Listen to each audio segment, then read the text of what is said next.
Good morning, my name is Jacob Folger and I am an artist sculptor, and today I'm going to help you make a garden gnome. Now these, the garden gnome statues as we know them today were first originated by a sculptor named Philip Griebel in the mid 1800s, and so he's from Germany. He was from Germany. And I just wanted to say that because, you know, he certainly deserves credit for this, but people do want to know how to make gnomes, and so I want to show you how to do it. We'll start off with a ball of clay. This is going to be a small gnome. I'm going to be working in polymer clay. This the brand is Sculpt 3. And I like Sculpt 3. It's good for things like this, but if you're making small ribbons or tiny filigree or things like that that's really, really thin, you probably want to use another clay. But for this type of project, this would be good for the Sculpt 3 would be a good clay for you. So we start off with a ball, and then we're going to roll it into a noodle. And what we're working on right now are the legs for the gnome. They kind of have short, stocky legs. Now I'm going to get an oblong or noodle shape like this, and then I'm just going to fold it so we have two legs.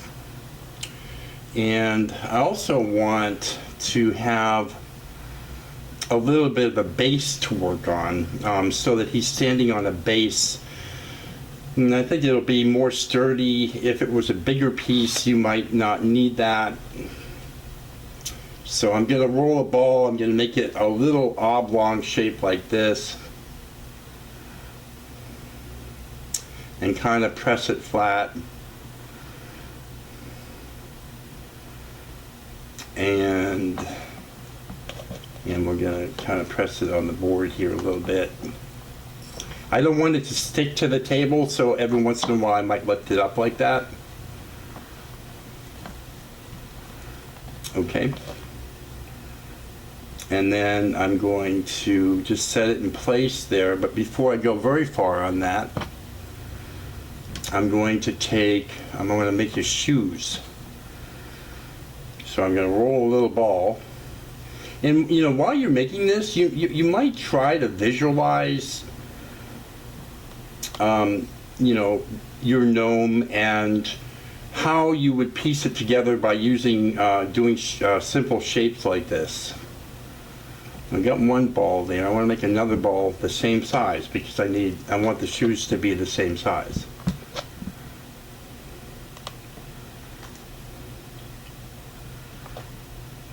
That's about. They're a little bit misshapen, but they are the same size. Okay, so now I'm going to roll this one, and I'm going to be applying some pressure to one side so that it comes kind of to a point. And then I'm going to flatten it out a little bit, like that. And I'm going to put it just into place here. I just want to see how it looks first. So I'm going to do the other one as well. And make it about the same size.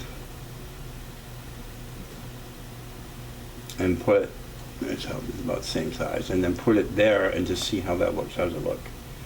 Looks pretty cool. Okay, so now, before I join these pieces together, I'm going to take a knife and I'm going to score or scratch both surfaces to be joined, and then twist them together to kind of make, you know, so they join better and stay sturdy together. I'll do this on this side too.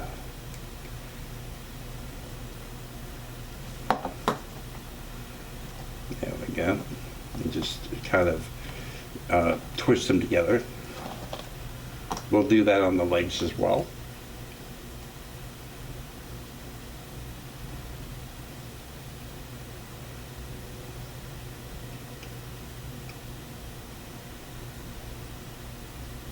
Okay. And then we'll just twist that together. I just want his feet going out like that. I mean, you don't have to do that. You could do them any way you want. But the other thing I want to do is I want to point his toes up like that.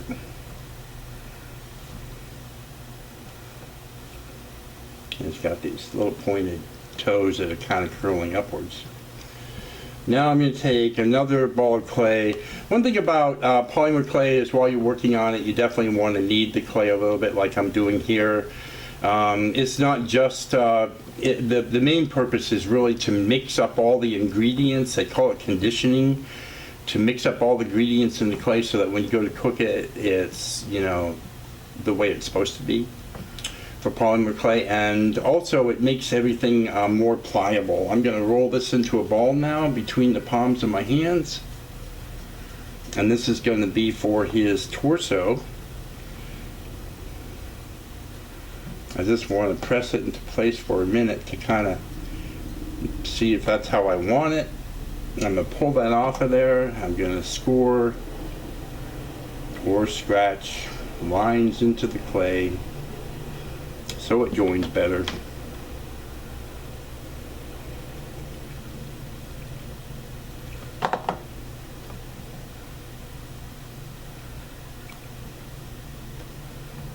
Okay.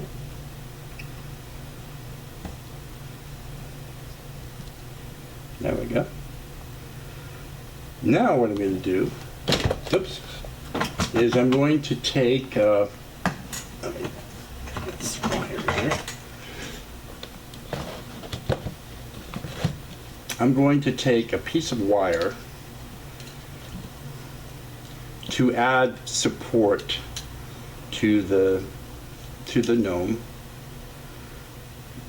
I'm going to make it about this long, and I can cut this with a decent pair of scissors like that. Cut that.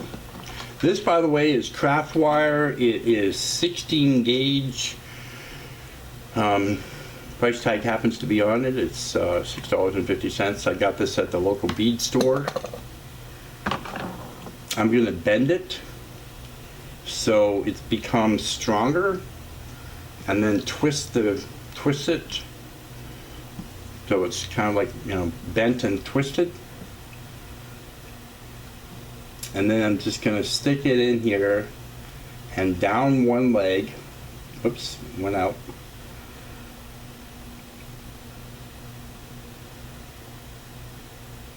It's coming out the bottom, but I can cover that later. And then that just makes it a lot more sturdy, so it's not going to fall over very easily. And if it did come out like that, you can take a little tiny piece of clay and just cover it up.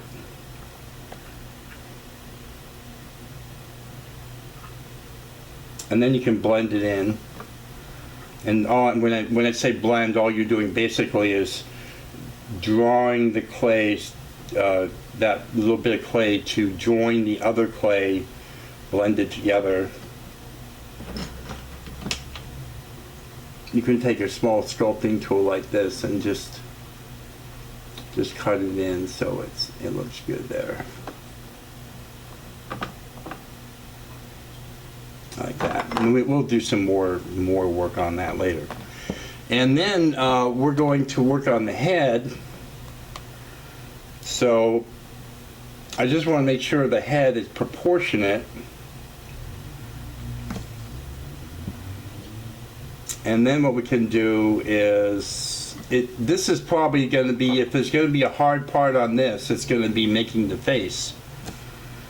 Now we'll start off with taking our thumbs. You can take your thumbs like that, and you can press in here and here to create first the indentations for the eyes. You can see that.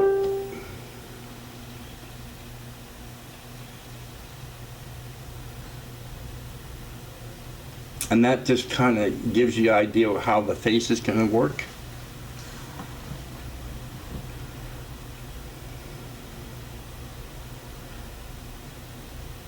And then, so then this would be the bridge of the nose here, and then you can take a little bit of clay and a little noodle of clay like this,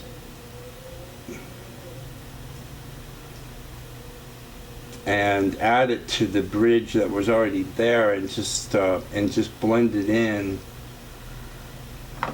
Move him out of the way here for a minute, and then we can have a little space here. And then you can, you know, just get that nose going there.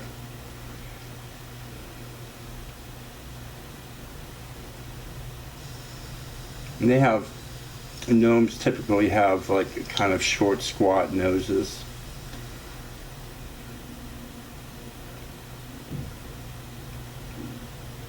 And then you can take a little ball of clay, maybe a little bit bigger than that, and put it here just underneath the nose for the bottom lip. Let's see, I'll make more of a noodle shape there.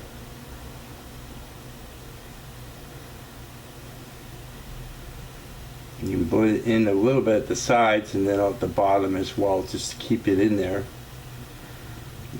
Make it stay.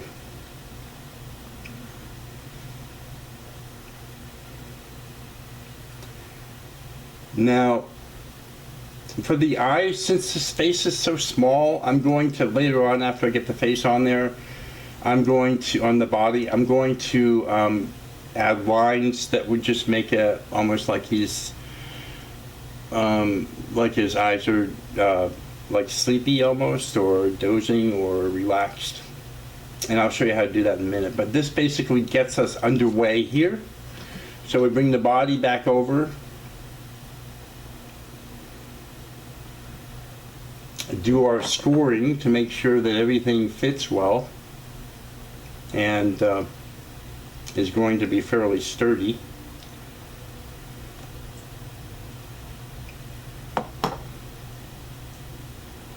I could have also had the wire go a little bit higher, and that would have been better maybe, but that's okay. It was just fine.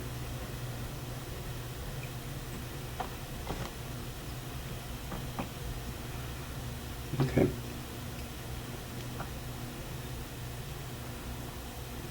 Okay, so now,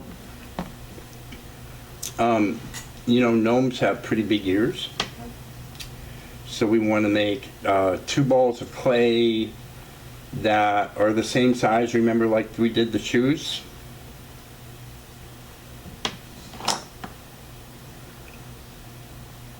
And just make sure they're about the same size. Let's see if we can lay them down. Yeah, they look pretty good. Okay.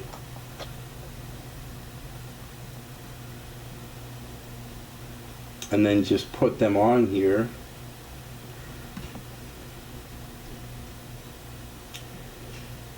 A lot of the sculpting in the beginning is done, you know, as a matter of building. This is just a style that I use to teach because it's a lot easier for people to grasp. People that haven't done a lot of sculpting, so you oftentimes see my videos, you'll see that I sculpt this way, but I do sculpt other ways. I carve and build up pieces of clay and that sort of thing. I want to talk about my tools here real quick. I've been carrying around these tools for a long time. I do a lot of sculpting and self-hardening clay too, and that's what, you know, I mean, that's really what I usually sculpt in, but I also sculpt, I've been sculpting for the past few years in polymer clay because it's very popular. People seem to like it. The one thing about polymer clay is it tends to be far more expensive than water-based clay, so if you feel that there's, you know, this is cost prohibitive for you, consider getting some self-hardening clay, because you can, it costs about $1 a pound, and you know, polymer clay costs substantially more than that. So just keep that in mind. It's clay, it's the same thing basically. The only difference is you might have to wash your hands after you use it. If you go back into some of my earlier videos, you'll see me sculpting a lot in that clay, and it's actually very easy to work with. It's very nice, and But anyways, these tools I've been carrying around for many years. I do have some of these ball tools that I recently got for polymer clay, but I don't use them a whole lot.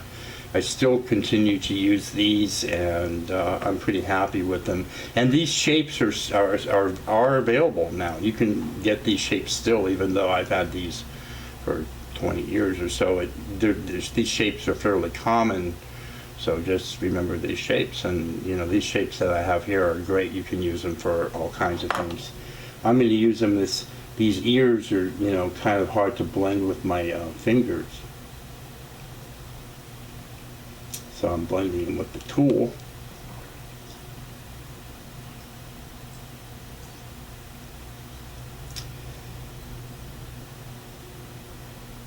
There we go. Now we're going to start working on the beard. There's a lot of ways to do a beard, really, but we're going to keep it fairly simple, but it will still look really good. So I'm going to roll a ball of clay, and then kind of flatten it and start to shape it. I might have the beard kind of come down and just curve a little bit out. I flattened it at the top a little bit. Kind of start to bring it out to a shape like this. So it's not flat completely, but it's definitely thinner than it was before, just by shaping it like that. I'm going to put it up underneath his bottom lip,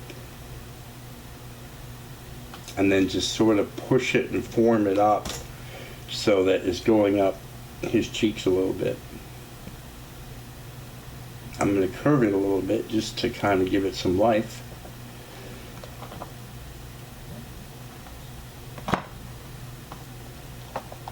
And then I'm going to, he's going to be basically bald. Of course, he's going to have a hat, so that's not really going to matter, but I do want the clay, so I want the beard kind of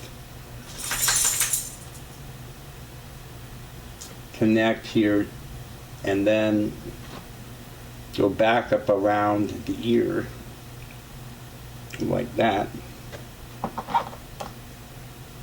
I take my tool here and just sculpt that in a little bit and make it look pretty cool. So that's kind of what we're going for there, and we can connect it again in the back later on.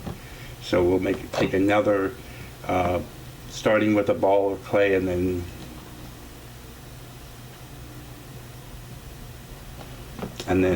converting it to a noodle to about the same size as this was. It's not quite the same. I'm going to add some clay.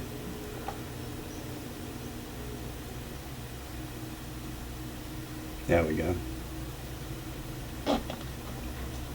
And then connect it to the beard over here. And bring it back over the ear like that. Let me take the tool here and just get that sculpted into the main part of the beard.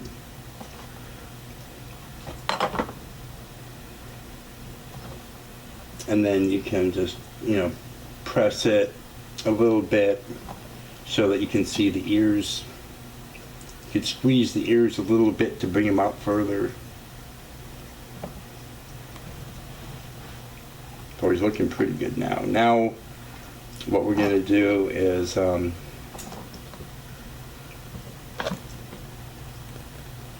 take another noodle of clay and just connect it to the hair coming up over the ears like that.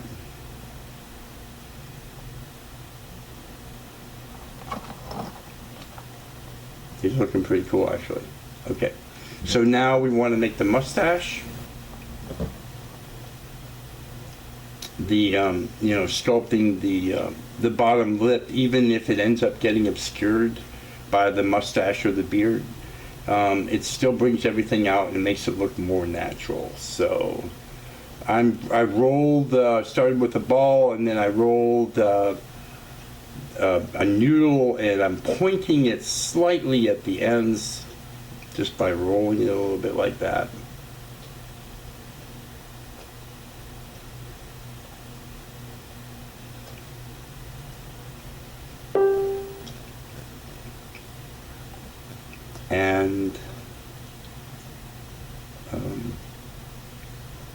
And then we just do that there.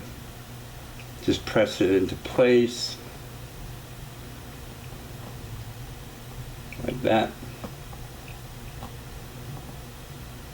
In the back here, maybe just blend that noodle of hair that we put in place. You can use a tool for that. Just bring it down on the back of the head just by drawing it down and doing a little bit of blending there like that.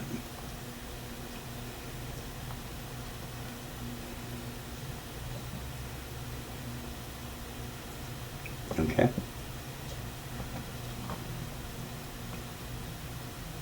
Let's do a little repositioning here. And then also you could, at this point, you could add some texture to the hair. You could use a knife for that. You could draw in lines like this. You could use this knife, which is, far sharper, but you could also use a sculpting tool that has not so sharp a blade, and you could draw in lines with that, just for a different look.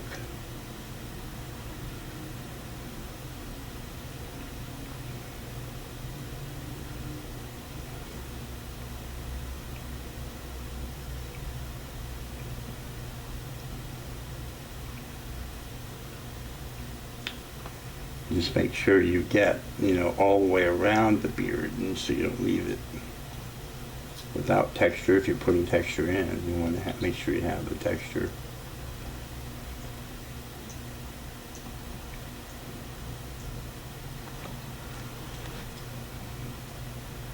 You can put like a little crease right here in the mustache, and that will kind of divide the ends.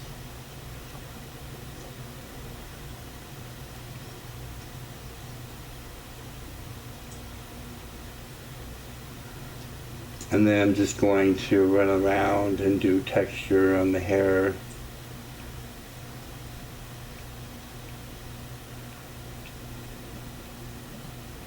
Probably a good idea to do all this before you put his hat on.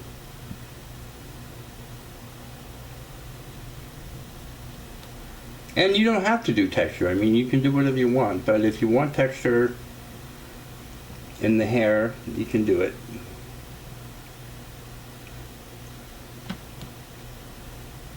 Okay, I think he looks pretty good so far. Now I'm going to add his eyes. And all I'm going to do is take this sharp knife and, let's see, draw in a little line.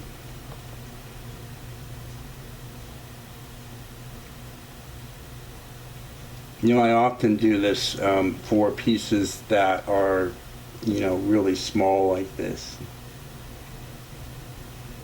I can do eyes that are really small, but, teaching you to do it on such a small, small space here,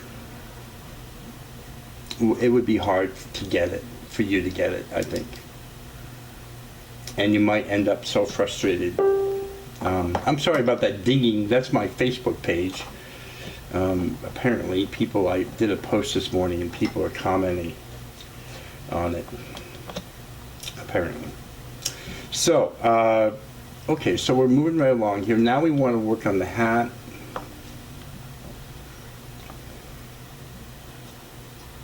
And so we're going to start off with a ball of clay, like that. And then we're going to roll it so that when you're rolling it, you can roll it like that at an angle with your hands, and then it will become cone shaped like that.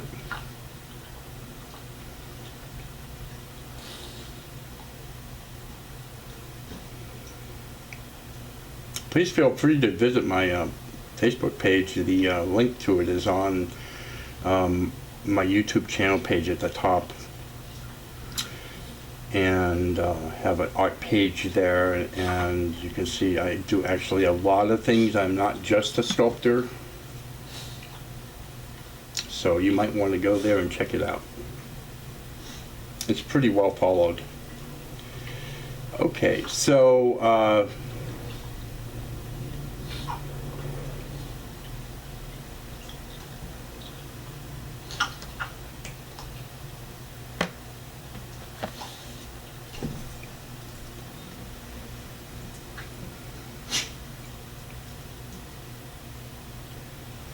okay, so we got that. It probably should be flared out a little bit more. I'm just flaring it out. I'm putting my thumb, applying pressure with my thumb in the center here, so that when you put the hat on his head, it will, his head will fit into it.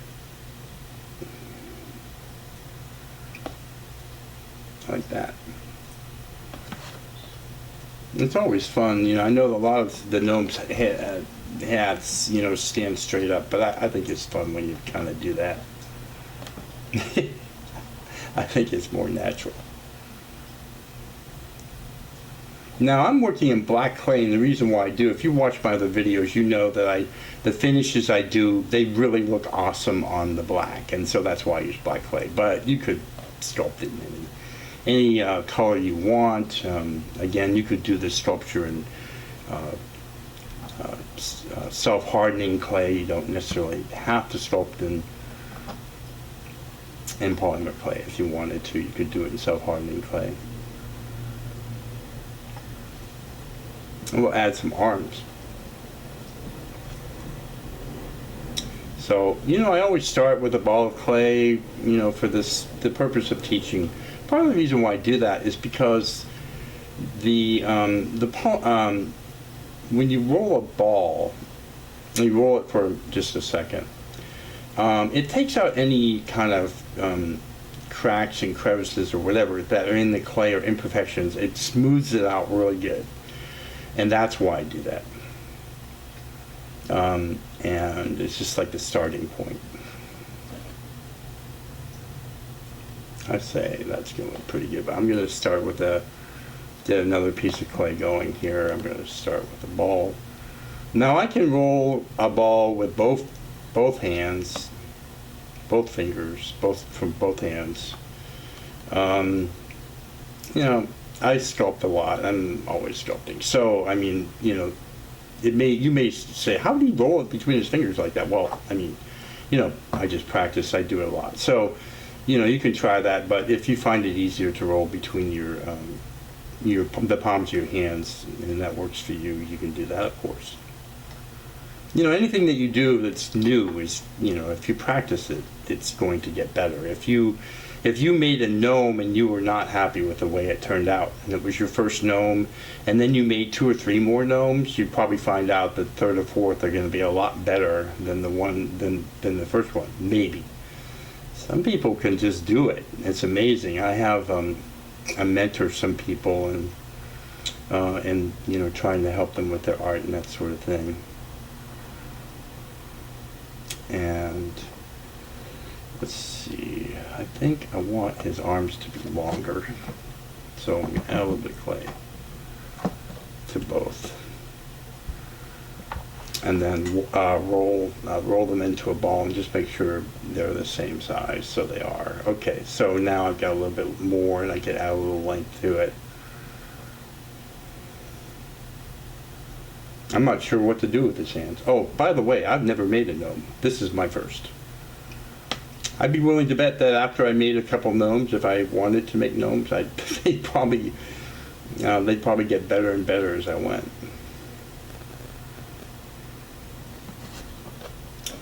Okay, I think let's put this arm on here to start off with.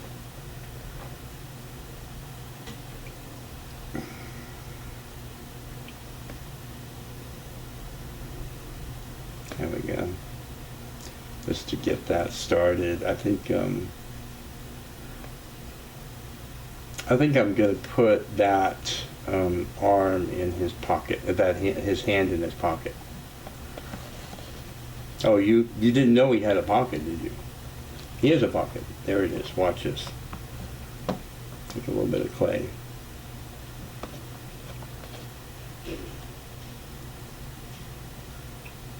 And make a noodle and then squish it and then put it right about here over his wrist. Blend it in. And now he has a pocket. Now we want to be consistent. We want him to have a pocket on the other side, even though I'm not going to put his right hand in his pocket. But I want there to be a pocket there. So here, I'm just going to stick this on here and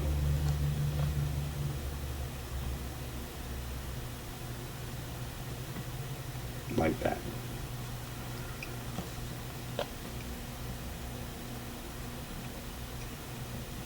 And then I've got his other arm here, and I'm going to put his other arm here on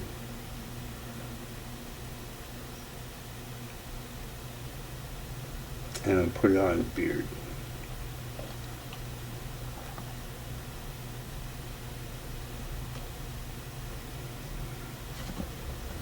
And what I can do, I don't know how many fingers a gnome has, but I think I'm just going to make 3, maybe 3 and a thumb. I'll put a little finger on there.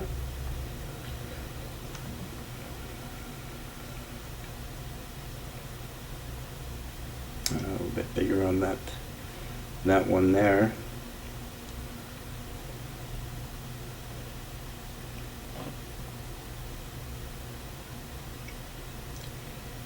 Like that. I'm just putting the fingers on, and then I'm blending them into the end of his arm, which is basically his hand.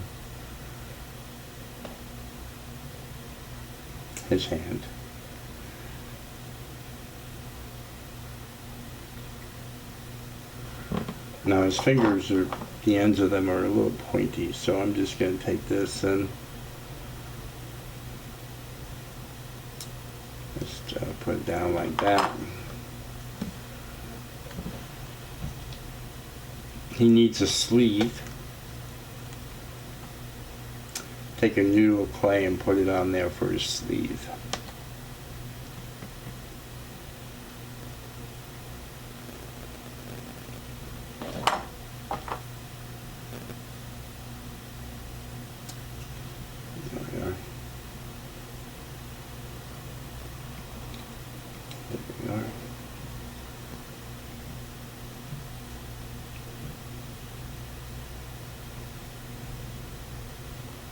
It's actually looking pretty good for my first gnome.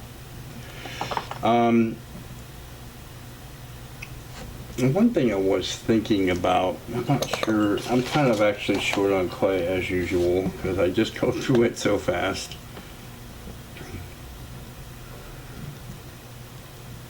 I'm just wondering if I have enough clay. I'm rolling a ball off camera for a minute.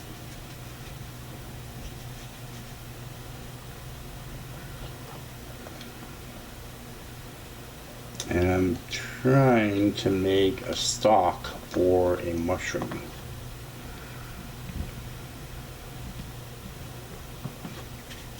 And I'm rolling a ball off of camera again. So sometimes it's hard, there's just not enough space. And now what I'm doing is I'm pressing on the outer edge, leaving a high point here. So it's a mushroom cap.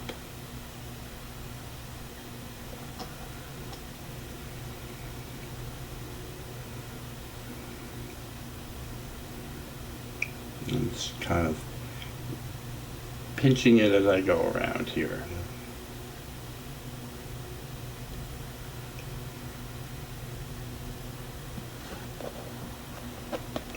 And then I'm just gonna see how this will look. I would like him to be under the mushroom, but that may not work out.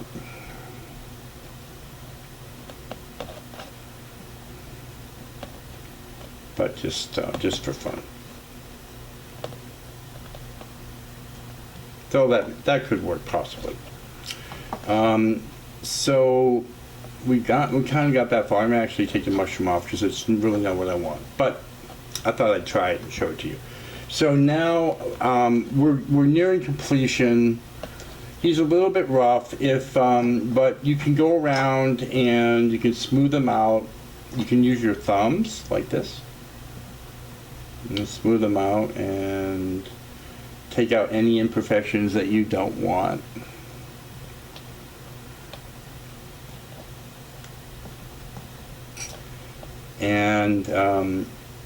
And then I'm going to show you how I would finish this so you can see how I would do it. So definitely want to just go around and make sure everything is the way you want it before you finish it. So I'm going to be using a product called Pearlex pigments. I really like these. It's about the only finish I really do, unless sometimes I work with pastels and but usually I do these finishes, and they're really easy to do, and they're really quite pretty. What we're going to do is we're going to start off. I think I'm going to do this. So I'm going to do his hat in purple. Oftentimes, this is actually called Reflex Violet. Oftentimes, the garden gnomes have red hats. I mean, you can paint them any way you like. And so what I'll do is I'll take a little brush right here, and I dip it into the it's a powder, so I dip it into the jar. I'm going to put it into the lid just as, just to have some to work with here for the hat.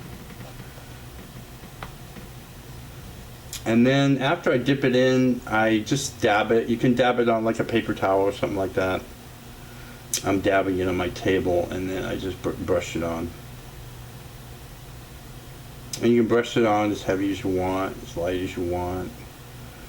I tend to do kind of antique-y-like finishes. I like kind of the darker, aged and antique-y kind of look. But you could do it brighter, lighter, however you like it.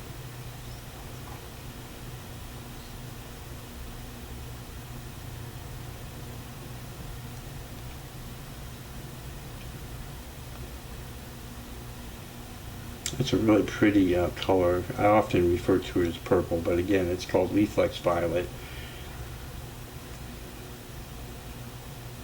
I'm going to put a tool and supply list on the video so that you'll know what to get.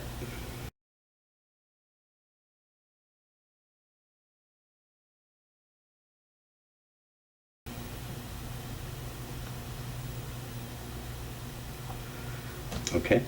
Now I have a cloth in my lap that I always have when I'm doing a finish. You just wipe it off on a cloth or whatever, and that will, clean the brush. Now the next color I'm going to use is bronze, and normally I like to put bronze on with my finger because it looks better, but this is just so small I'm probably not going to do that today. So I've got some of the bronze, and this is actually antique bronze, the same maker, Pearlex. I'm dab it off on my table here, and then I'm just going to put it on his face.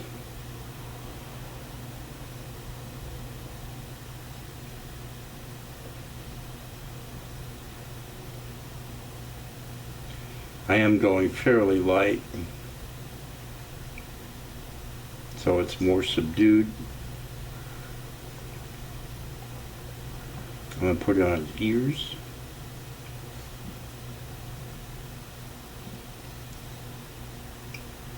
Maybe a little bit around his neck. And on the back of his head here where the hat didn't come all the way down.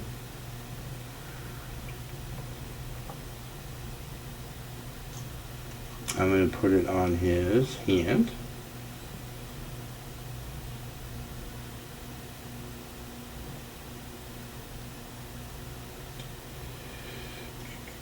Okay. Next, I'm going to use some pewter. Clean my brush off real quick.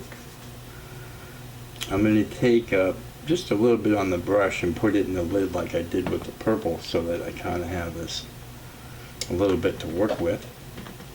And this, and then I of course dab that on the table again. And this will go on for his hair.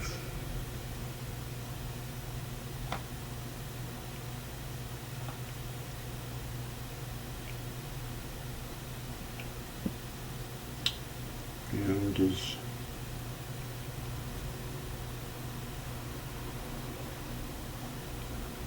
there we go. And then next up is going to be his shirt. And I'm going to use blue for that. The blue actually looks like pink, and when it goes on, this is, I think, what they refer to as effervescent or pearlescent, and what that means is that depending on how the light is hitting it and when the way you're looking at it, it might appear blue or red or pink. Just a little bit on the brush.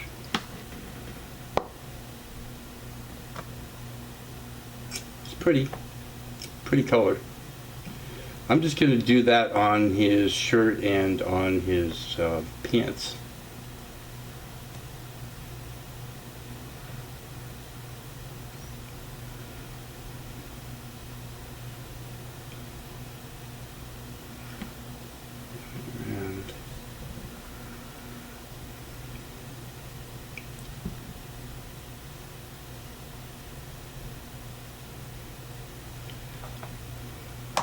Oops, spillage there. Okay.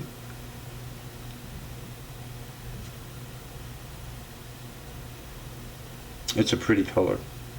I've done some of my dragons and some of my older dragons. Most of my dragons I do now are in purple, but I have done many blue dragons in the beginning until I found the purple or the reflex violet. It's a pretty color. And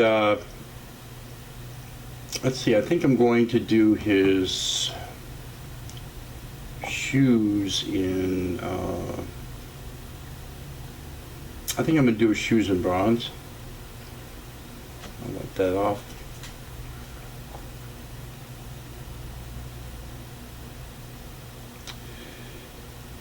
And let's do that.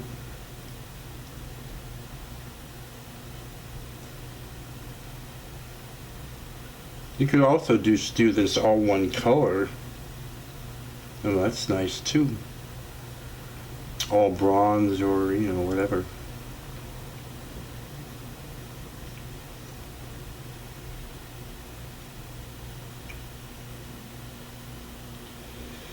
And then I think I'm going to do the base in purple just to carry over the bronze, because, I mean, over the hat. Just to kind of, you know, bring the purple or the violet down to the base, because sometimes that looks nice. If you spilled a little bit of the bronze on the, you know, where you wanted to go with the purple, you can just put the purple on a little heavier right there. Just blend it in a little bit.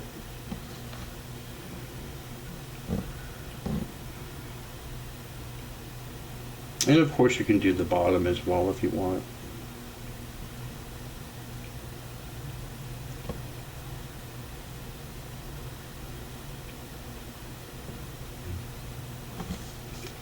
Just for, you know, having continuity of the finish so that it kind of carries out throughout the whole piece. Doing the bottom is just fine.